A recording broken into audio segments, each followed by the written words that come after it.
Oi pessoal, tudo bem? Hoje eu vim trazer aqui um vídeo um pouquinho diferente para vocês.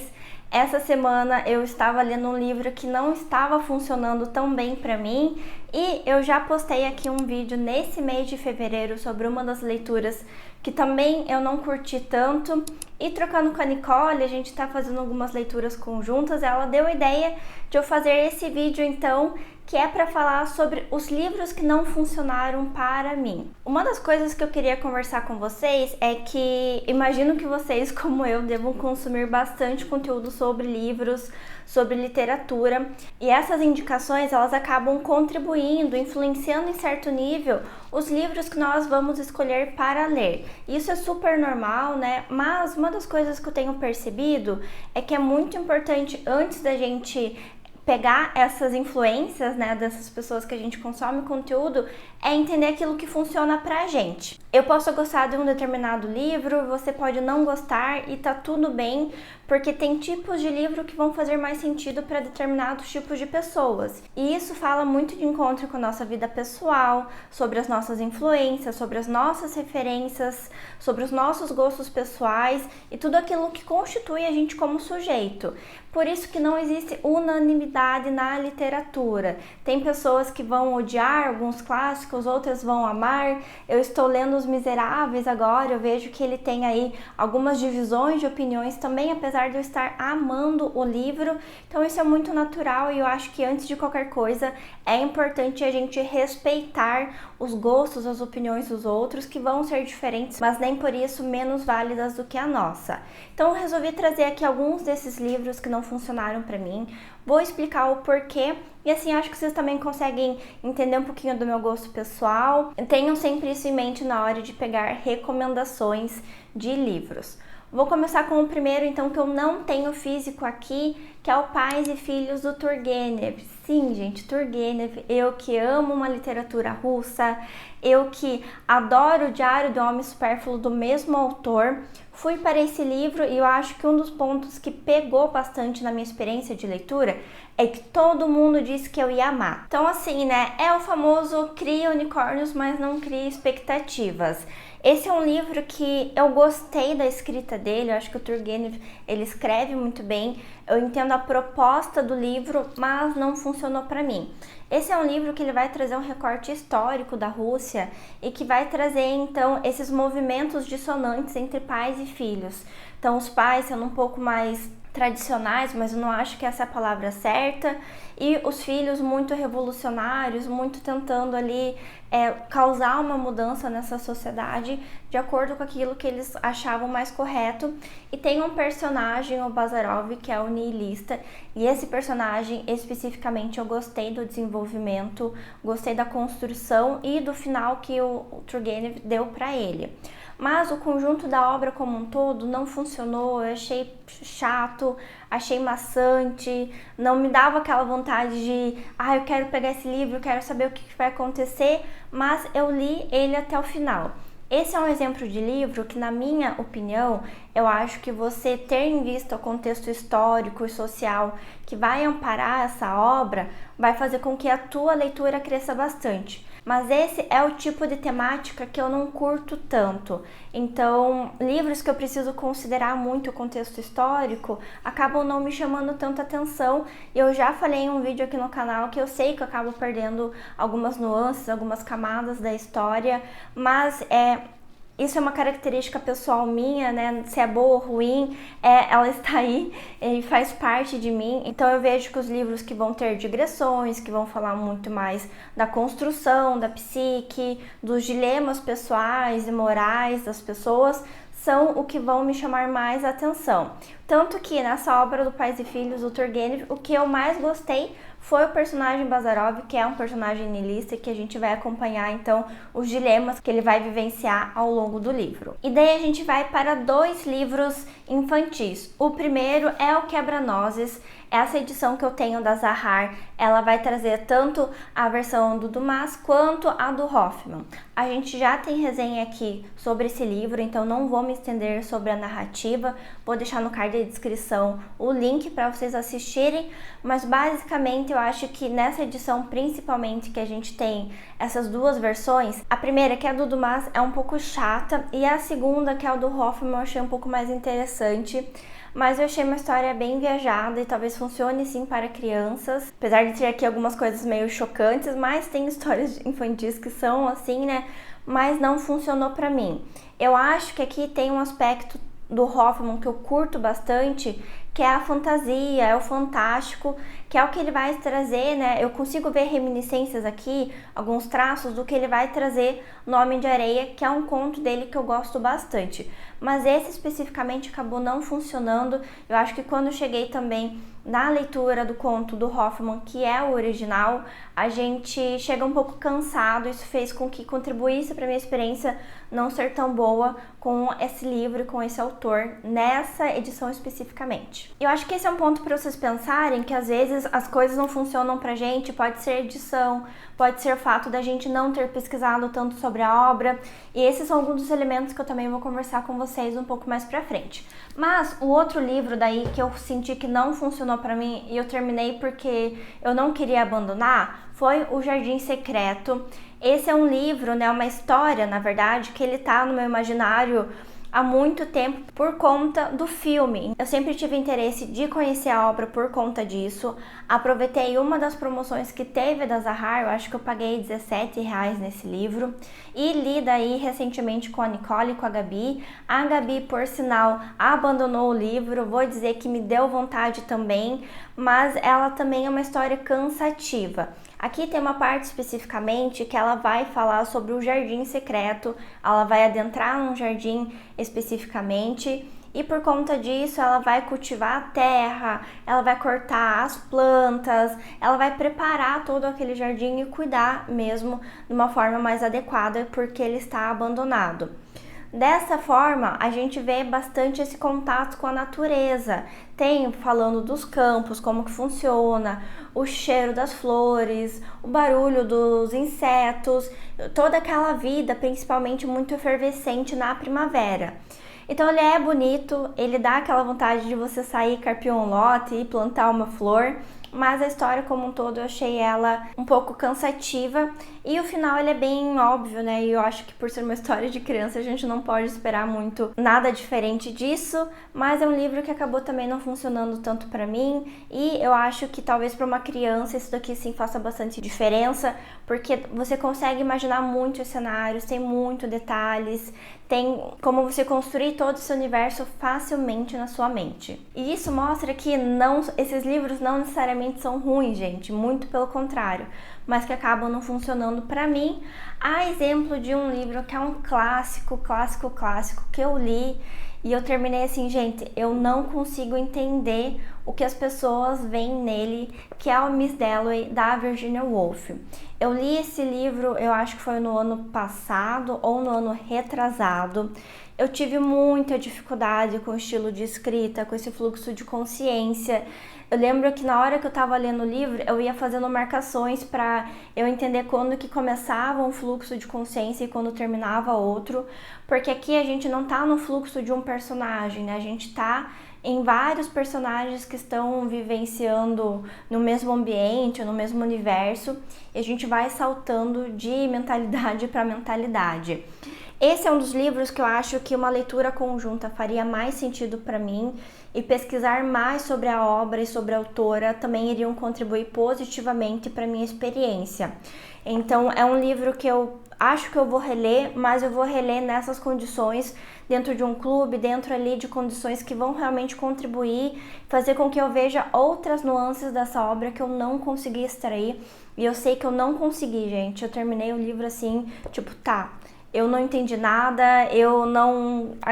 isso não agregou nada pra minha vida, eu não entendi por que ela fez isso, eu não vi valor no fluxo de consciência. Isso pode ter muito a ver com a maturidade ou com a imaturidade, na verdade, literária que eu tive no momento que eu tive contato com essa obra. E daí outro livro, gente, que eu acho que vai dividir bastante opiniões, é um livro do meu querido Dostoiévski. E novamente, gente, criem unicórnios, mas não criem expectativas, porque todo mundo falou que eu ia gostar muito desse livro, que é o Noites Brancas.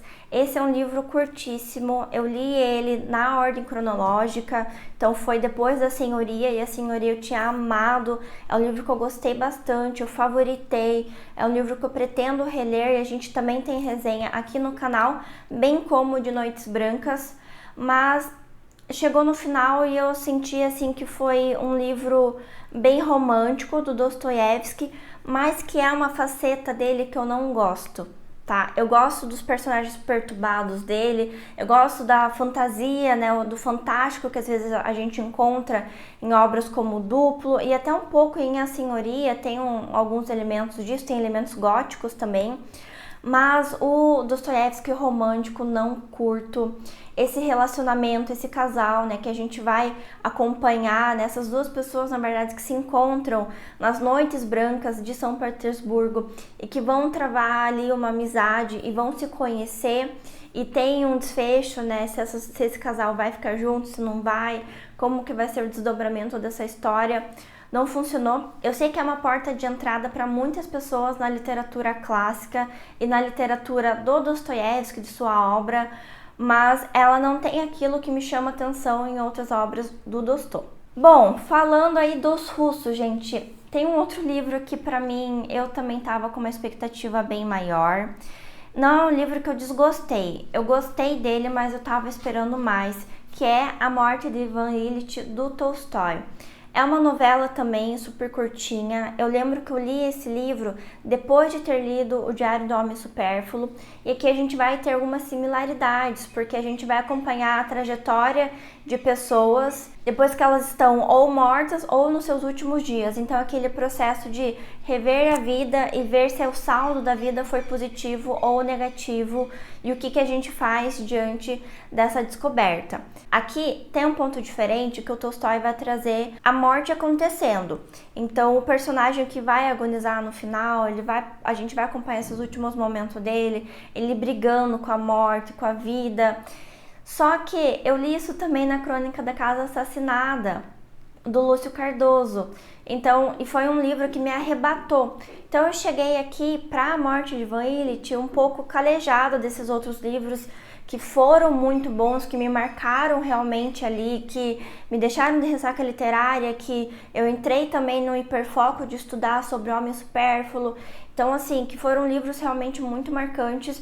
Quando eu chego para A Morte de Ivan Ilitch, eu senti que as temáticas elas não eram novas para mim, e que eu gostei um pouco mais de como outros autores desdobraram esses mesmos temas. Mas é um livro bom, ele tá cheio de marcação, e eu acho que é um livro que eu pretendo reler ele em um outro momento da minha vida, que talvez ele vá ressoar um pouco melhor na minha vida, com base também na bagagem que eu estou adquirindo, que eu vou continuar adquirindo ao longo da minha vida.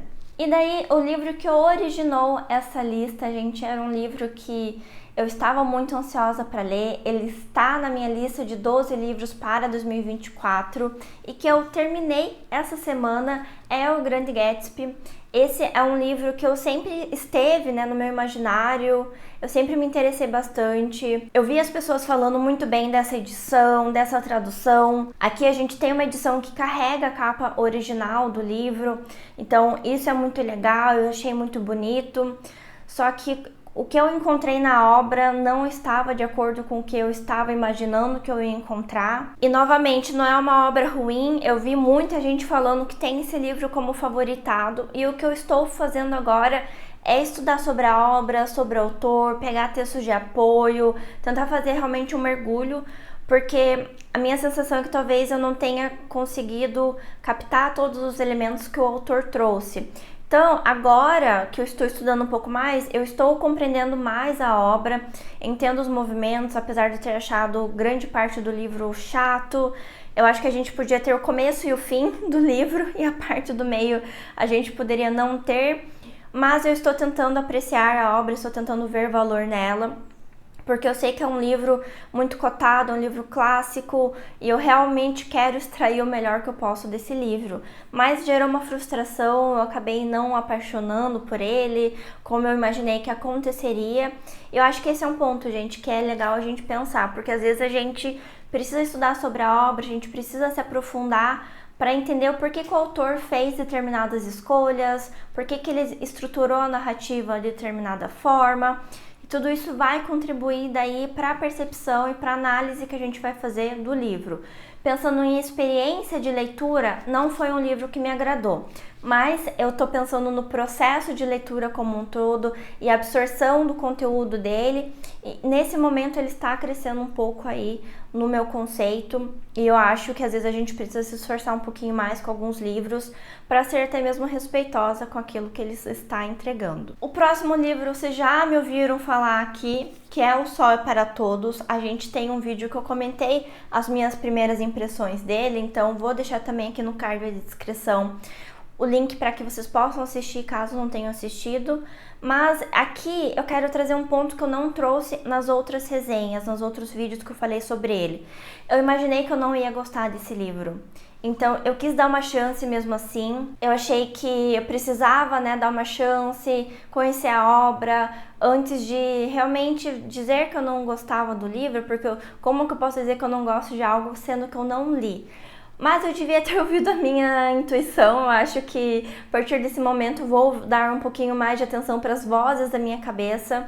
E eu acho que é importante a gente respeitar também esse processo daquilo que a gente acha que não vai curtir. Óbvio que às vezes a gente precisa se desafiar, sair da zona comum, mas é um livro que eu fiquei com dúvidas. Eu lembro que quando eu comecei a ler com a Nicole, quando eu comprei, na verdade, esse livro, eu falei, eu acho que eu não vou gostar dele, e dito e feito. Mas lições aprendidas, passei pelo livro, sei sobre o que se trata, não me arrependo de ter lido, mas eu acho que eu poderia ter aproveitado o tempo lendo algumas outras coisas que eu estou mais ansiosa e mais empolgada para ter contato. E daí tem 2 livros que eu vou trazer aqui para vocês, que eu fiz um vídeo falando sobre abandonar livros, que foram 2 livros que eu abandonei. Todos esses livros que eu falei até agora, eu li eles até o final e consegui vencer a leitura, mas esses 2 eu abandonei. E esse vídeo que eu comentei, sobre abandonar livros e tudo, foi um dos que eu mais gostei de fazer aqui no canal. Então, se você é recente aqui, novo inscrito, vá assistir, que eu comento um pouco sobre como que foi essa experiência e como que é esse processo de abandonar livros para mim. Bom, o primeiro é o De Amor e Trevas, do Amos Oz. Esse é um livro que eu entrei em contato porque a Paloma, que tem um canal incrível aqui no YouTube, ela panfleta muito esse livro. Eu acho que foi a melhor leitura dela de 2022. E por conta disso, por eu gostar muito do conteúdo dela, eu acabei comprando, adquirindo. Eu gostei muito das coisas que ela falou sobre o livro, mas quando eu vim para a obra, realmente me debruçar e lê-lo, não funcionou, gente. Eu gostaria que tivesse funcionado. Eu fico muito triste quando isso acontece, mas isso me fez perceber que talvez eu não goste tanto de autobiografias. Por que de autobiografia? Porque eu estou lendo a biografia do Dostoiévski e eu amo de paixão. É um deleite para mim aquela biografia, mas aqui não foi o que aconteceu. Uma das coisas que me pegou é um excesso de ambientação e também um excesso de menção a nomes importantes, a familiares, a pessoas que conviviam no mesmo círculo de amigos e que, na minha humilde opinião, acabam não contribuindo para a experiência de leitura. Não pode ser nomes relevantes para o autor. Eu acho que esse é um ponto, importante para a gente pensar, que em autobiografia o autor vai trazer aquilo que é importante para ele. E não vai ter um recorte com o biógrafo, às vezes traz, que é ele delineando aquilo que foi mais importante e significativo na vida do autor.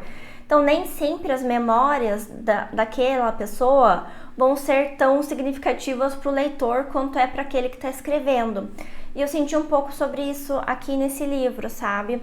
Então eu fico muito triste de ter abandonado. É um livro que eu acho que eu vou dar chance em algum outro momento da minha vida. Não tão breve, não tão logo, mas não funcionou. E isso me dá um gancho para falar sobre o próximo livro, que é o mesmo mecanismo, que é a autobiografia do Zweig. Gente, novamente, tantas pessoas falando tão bem desse livro. Eu li ele até a página 62. Eu achei que tem muitas digressões e não me cativou, não consegui focar. Toda vez que eu estava lendo, eu estava pensando em outra coisa. Quando eu ia pegar para ler, eu ficava meio cansada, falar, ai, não tô afim de ler agora esse livro, vou ler depois. Comecei a empurrar ele pra frente e quando eu olhei, falei, não, gente, não tá funcionando, não curti a experiência. A escrita do Zweig é linda, eu acho que ele escreve muito bem, mas a forma com que ele traz essas memórias, esses eventos, acabou não me cativando e eu acho que tá tudo bem. Eu acho que eu quero ler outros livros dele antes de ler a autobiografia, que talvez isso me aproxime um pouco mais do estilo de escrita e me deixe um pouco mais na vibe de ler a autobiografia dele. E o último livro que eu vou comentar aqui, eu deixei por último porque eu não quero que a Jamile deixe de ser minha amiga. Esse é um livro que ela amou de paixão, mas que não funcionou pra mim, que é Os Buddenbrook, do Thomas Mann. Esse foi meu primeiro Thomas Mann, um pequeno calhamaço, né? Um livro bem grande. Mas o processo de leitura dele foi assim, empurrando com a barriga. Eu lia e não via a hora que acabasse. E tem uma pessoa que comentou em um dos meus vídeos que transmitiu exatamente o meu sentimento. O livro ele tem um tom só. Então ele não tem aqueles momentos de grandes eventos ou de eventos um pouco mais tranquilos. Parece que tudo acontece na mesma vibração, no mesmo ritmo. E eu achei um livro extremamente arrastado. Aqui a gente vai acompanhar então a decadência de uma família, que é, né, o subtítulo do livro. A gente acompanha essas gerações de pessoas tentando manter o nome, tentando manter a riqueza e tentando manter a casa dos Buddenbrook. E a gente vê, né, eles falhando miseravelmente geração após geração. E a forma com que ele é escrito aqui, eu não curto. Tem só uma passagem que eu gosto desse livro, que é de um personagem que ele tá tocando piano e aquilo vai num crescente, e até que chega no momento de êxtase e isso acaba, né, contribuindo para o desfecho desse personagem em si. Então essa foi realmente uma passagem que me pegou bastante, mas o contexto da obra, o conteúdo em si não funcionou, eu achei cansativo, achei enfastioso. E este é um livro que eu cheguei até o final, mas que eu queria ter abandonado. Eu me forcei porque eu estava numa leitura conjunta, só que isso fez com que eu tivesse uma rusga com o autor. Eu estou extremamente ressabiada de ler outras coisas dele, então eu queria ter abandonado para poder dar chance para outros livros e agora eu fico com esse receio. Bom, pessoal, esses foram os livros que não funcionaram para mim. Deixem aqui nos comentários os livros que não funcionaram, que vocês não curtiram ou que vocês abandonaram aqui nos comentários. Vou adorar conhecer também um pouco desse processo de vocês e também a gente desmistificar, né, que a gente tem alguns livros que são intocáveis, que parece que a gente não pode falar mal deles. E não é falar mal, gente, é realmente entender aquilo que às vezes não vai funcionar pra você e tá tudo bem, faz parte do jogo. Isso faz com que a gente se conheça um pouco mais e conheça os nossos gostos literários. Eu vou deixar no card de descrição todas as resenhas que eu tiver para esses livros e também os links para vocês adquirirem os livros. Lembrando que quando vocês adquirem qualquer livro, qualquer coisa, através do meu link, eu ganho uma comissão da Amazon. Isso me ajuda a reinvestir em livros que espero que eu goste mais aqui para o canal e transformar em conteúdo para vocês. Se você assistiu até aqui, meu muito obrigada. Não esquece de deixar um like, de se inscrever no canal e de compartilhar também esse vídeo com alguém que tem alguns livros que ele também não curte. E a gente se vê no próximo vídeo.